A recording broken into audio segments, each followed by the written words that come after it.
চলেছে 2026 সালের অমাবাসী।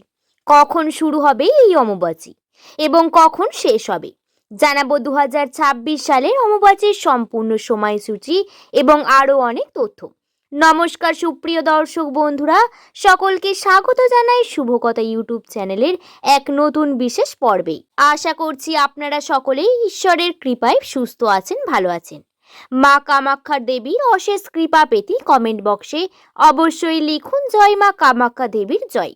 এই পর্ব থেকে জানাবো 2026 সালে বাংলার 1433 বঙ্গাব্দের অমাবাসীর সময়সূচি পঞ্জিকা অনুসারে, অর্থাৎ সময়সূচি কবে শুরু হচ্ছে এই অমাবাসী তিথি, কবে শেষ হচ্ছে, এই অমাবাসী চলাকালীন বাড়িতে কি পূজা করা যাবে, অমাবাসী চলাকালীন বাড়িতে সন্ধে দেওয়া, শাঁখ বাজানো যাবে কিনা জেনে নেব অমাবাসী পালনের নিয়ম এবং কি করবেন কি করবেন না জানাবো। আম দুধ কবে এবং কেন খেতে হয় এই সমস্ত কিছু এই ভিডিও থেকে।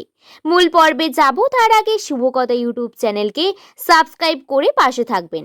অমাবাসী হলো সনাতন ধর্মে পালিত ধরিত্রীর বার্ষিক ঋতুস্রাবের উৎসব এবং উর্বরতার প্রতীক। আষাঢ় মাসে সূর্য মিথুন রাশিতে প্রবেশ করে, এরপর থেকেই এই তিথি শুরু হয়। এই 3 দিন ধরে ধরিত্রী মার ঋতুমতী হন এবং প্রকৃতি নতুন করে সৃষ্টির জন্য প্রস্তুত হয়। অম্বু শব্দের অর্থ হলো জল এবং বাচি শব্দের অর্থ হলো বিকাশ বা প্রকাশ। গ্রীষ্মের দাবদাহের পর বর্ষার আগমন ধরিত্রীকে সিক্ত এবং উর্বর হয়ে ওঠে। এই সময়টি নারীর শক্তির প্রজনন ক্ষমতা এবং নতুন জীবন সৃষ্টির প্রতীক হিসাবে বিবেচনা করা হয়। আসামের গুয়াহাটিতে অবস্থিত কামাখ্যা মন্দিরে এই উৎসবটি জাঁকজমকপূর্ণভাবে উদযাপিত হয়, যা অমাবাসী মেলা নামেও পরিচিত। পৌরাণিক বিশ্বাস অনুযায়ী এখানে দেবী সতীর যোনি অর্থাৎ মাতৃগর্ভ প্রথিত হয়েছিল। এই দিনগুলিতে মন্দিরের দরজা বন্ধ থাকে এবং চতুর্থ দিন দেবীর স্নান এবং পূজার পর দ্বার উন্মুক্ত হয়। অমাবাসী চলাকালীন অনেকেই জানতে চান বাড়িতে কি পুজো করা যাবে, এই অমাবাসী চলাকালীন বা সন্ধে দেওয়ায় শাঁখ বাজানো যাবে, অমাবাসীর প্রকৃত শাস্ত্র অনুসারে নিয়ম কি এবং কি করবেন এবং কোন কোন কাজ আপনারা অমাবাসী চলাকালীন ভুলেও করবেন না। আরও একটি প্রশ্ন হলো আম দুধ কবে খেতে হয়। অমাবাসী চলাকালীন বাড়িতে বা মন্দিরে কোনো দেবীর নতুন পূজা বা মাঙ্গলিক অনুষ্ঠান করা শাস্ত্র অনুসারে একেবারেই নিষেধ। এই 3 দিন দেবী প্রতিমা বা পটে লাল কাপড় দিয়ে ঢেকে রাখতে হয়, তবে কেবলমাত্র ধূপ বা প্রদীপ জ্বেলে ইষ্ট দেবতাকে প্রণাম করা যায়। পাশাপাশি গুরু পূজা বা জপ মন্ত্র নিয়মও রয়েছে শাস্ত্র অনুসারে। অমাবাসী চলাকালীন বাড়িতে সন্ধ্যা বা প্রদীপ দেয়া যাবে, তবে এই সময় শাঁখ বাজানো সম্পূর্ণরূপে নিষিদ্ধ।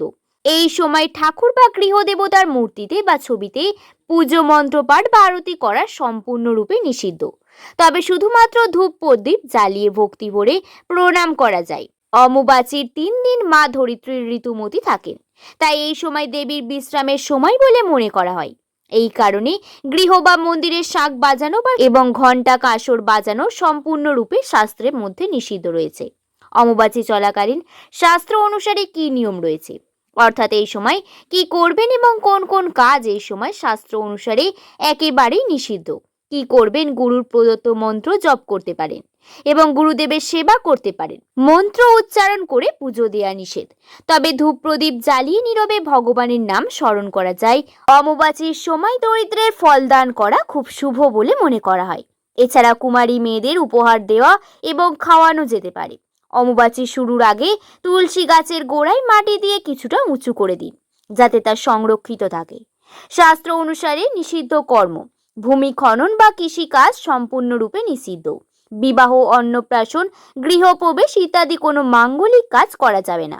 এই সময় বাড়িতে পুজোর ঘরে থাকা দেবী মূর্তি বা পট লাল কাপড় দিয়ে ঢেকে রাখতে হবে।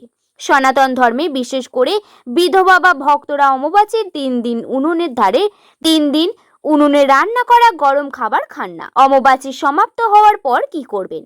অমাবাসী শেষ হওয়ার পর চতুর্থ দিন ঘরদোর পরিষ্কার করে স্নান সেরে দেবী প্রতিমা ধুয়ে পুজো করা হয়। আম দুধ কেন এবং কখন খাবেন। আম দুধের মিশ্রণ অত্যন্ত পুষ্টিকর, গরমে শরীরকে সতেজ রাখতেও তাৎক্ষণিক শক্তি যোগাতে একটি দারুণ কাজ করে। অমাবাসীর 3 দিন বাড়িতে কোনো রান্না বা শুভ কাজ করা হয় না। তাই এই দিনগুলি সাধারণত অন্ন গ্রহণ না করে কেবল ফলমূল এবং আমদুধ খেয়ে ফলাহার করার নিয়ম রয়েছে। এই বছর অর্থাৎ ইংরাজির 2026 সাল এবং বাংলার 1433 বঙ্গাব্দে অমাবাসী পবিত্রী অর্থাৎ শুরু হচ্ছে 23শে জুন 2026, বাংলার 7ই আষাঢ় 1433 সোমবার রাত্রি 9:10 অর্থাৎ শ্রী শ্রী দেবী অমাবাসীর যাত্রা অর্থাৎ সমাপ্ত হচ্ছে 26শে জুন 2026 সালে এবং বাংলার 11ই আষাঢ় 1433 বঙ্গাব্দ শুক্রবার দিবা 9:33 গত অমাবাসীর নিবৃত্তি কামরূপ কামাখ্যা ধামে মহামেলা। এই পর্বটি আপাতত এই পর্যন্তই। আশা করছি ভিডিওটি সম্পর্কে আপনাদের বোঝাতে পারলাম। ভিডিওটি যদি ভালো লেগে থাকে একটি লাইক করে শুভকথা ইউটিউব চ্যানেলকে সাবস্ক্রাইব করে নেবেন। সকলে ভালো থাকবেন, সুস্থ থাকবেন, সাবধানে থাকবেন। সকলকে ধন্যবাদ।